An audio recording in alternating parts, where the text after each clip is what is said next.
नमस्कार. मी विक्रम कर्डिले, डॉक्टर विक्रम कर्डिले, हाडवैद्य, करडलवाडी, मुक्काम पोस्ट करडलवाडी, तालुका शिरूर, जिल्हा पुणे. मी हाडवैद्य म्हणून करडलवाडी गावामध्ये काम करतो आणि मी गोरगरिबांची सेवा करून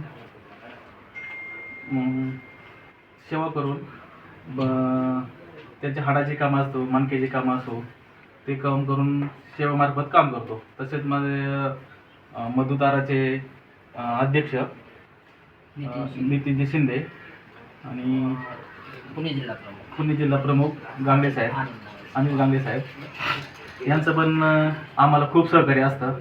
यांच्या संपर्कात राहून आमचे गोरगरीब पेशंटला काही पाय बसवणे असेल, कृत्रिम पाय बसवणे, हात बसवणे असेल, हे यांच्या माध्यमातून आम्हाला भरपूर त्यांनी कामे करून दिली आणि त्यांचं खूप मोठं सहकार्य आम्हाला आहे आणि इथून पुढे पण सहकार्य राहील त्यांचं, अशी अपेक्षा व्यक्त करतो. आणि मधुताराला खूप खूप धन्यवाद देतो. त्यांनी आमच्या पाठीशी उभे राहावे अशी मी त्यांना विनंती करतो. काय कट करत असेल